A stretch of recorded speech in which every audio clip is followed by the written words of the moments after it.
السلام علیکم دوستو. امید کوم چې ښه به وئ. که چېرته ته په خپل ژوند کې داسې کولی شې چې زه دا کار نشم کولی، او که ته چېرته په خپل ژوند کې مایوسه کېږي زر، او که ته خپل ځان نه پېژنې، نو دا ویډیو بالکل ستا دپاره ده. یو ځل یو ورکوټی زمری د خپل مور پلار نه په ځنګل کې پاتې شو. نو وخت تېرېږي، د ده سره څوک داسې نه وي چې ده سره یې لوبه کړې وه او ده سره یې ژوند تېر کړی وه. یو ځل دی ګوري چې د چلو او د ګډو یو رمه را روانه ده، نو ده داسې وکړه چې هغه رمو له ورمخکې شو. نو هغه رمو سره ملګری شو. هغه رمو ته ځکه نه یېرېده چې دی ورکوټی و. داسې وخت تېرېږي حتی که چې هغه رمو به کوم ګاز خوړو، خوراک به یې کوو، چلو ګډو، هغه زمري بچي هم هغه چلو کړل، هغه به یې ورسره خوړو. بالکل خوراک هر څه به یې د دی په شان شول. نو داسې وخت تېرېږي چې د ده نه یو ښکلی ځوان زمری وشو. هغه چلو او ګډې د ده نه بیا هم نه یېرېږي، ځکه چې د ده سره یو وخت په یو ځای باندې ډېر وخت دی. او چې یو ځل دی دا چلو سره بهر راوته و د ځنګل نه، او په خپل خوراک باندې دی ډیپلی لګېد. نو یو زمری چې کله دا ولیدل، بل زمری حیرانه شو چې زه یو زمری یم، نو هغه د ځنګل بادشاه دی، دی څنګه د چلو سره او د ګډو سره په دې رموب کې ګرځي او دا خوراک کوي. هغه څو منټه ورته کتل، خو حیرانه شو. نو هغې د ډېرې مجبورۍ نه د حملې کولو کوشش وکړو او حملې کولو ته ور روان شو. نو چې چلو او ګډو دا ولیدو، نو هغه زمری هم ورسره منډه وواله هغه چلو سره.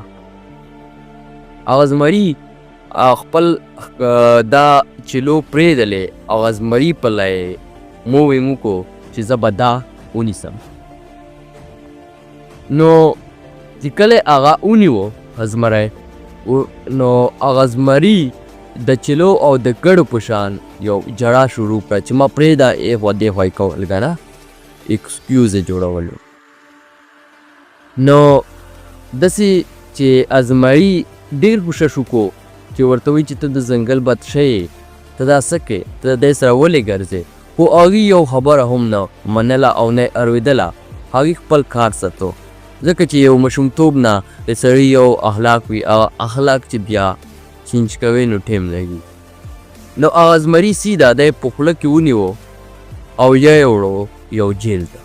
هغه جیل کې دی مو صرف زمری و، یو بل ته ګوري.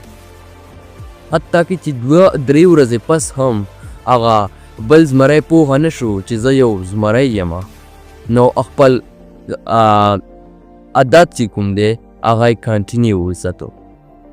نو اینه پس د بل زمری حیرانه شو چې دا خو نه پوهېږي. نو هغې نه پسې داسې وکړه چې یو میرر آینې ته یې راوړو. هغه آینې کې دی ځان له ګوري، خو دی بیا هم نه پوهېږي چې زه یو زمری یم او زه د ځنګل بادشاه یم. نو داسې چې هغې نه پس یو ځل اوبو ته یې بوت، چې کله یې اوبه څښلې، هغه اوبو کې د خپله چخره ولیده چې زه خو یو زمری یم، زه ځنګل بادشاه یم، او د ده په وجود باندې د ویښته یو رمات شو او لکه جټکه چې ورشي ستړي ده. نو هغې نه پس د دومره شور وکړو چې هغه شور سره نږدې بوټي چې کوم وي په هغې باندې مرغۍ ناستې وې، هغه د شور سره هغه مرغۍ لاړې د هغې ځای نه، او ده ته پته ولګېده چې زه اوس د ځنګل بادشاه یم او یو زما روب دی. نو ملګري، ځان له اوس وګوره، ته چېرته په خپل ژوند کې چېرته لو لیوریج خو ځان نه ساتې. څوک تا ته داسې خو نشي ویلی چې ته دا کار کولی شي او بل یې نشي کولی. څوک تا ته داسې خو نشي نه وایي چې ته دا کار نشي کولی او دی یې کولی شي. او ته په خپل ذهن کې چېرته دا تا ته ذهن ته خو نه درځي چې زه یو کمزور یم، زه دا کار نشم کولی. زندگی مونږ ګروي خو زندگی مو حال نه ورکوو. دا هار چې کوم د چایس زمونږ چایس دی مونږ په خپله اکسپټ کو او هغه سړی به څه وخوري چې سلف فیل شي نو بیا راپاسي هغه کس به څنګه فیل شي. یو ځل هوا خامخا کامیاب دي. په دنیا کې چې څومره هم سکسس خلک دي دا سلف هزار فیرې فیل شوي دي نو هغې نه فس دی سکسس شوي دي. نو امید کوم چې تاسو به ډېر څه زده کړي د دې ویډیو. تھینک یو.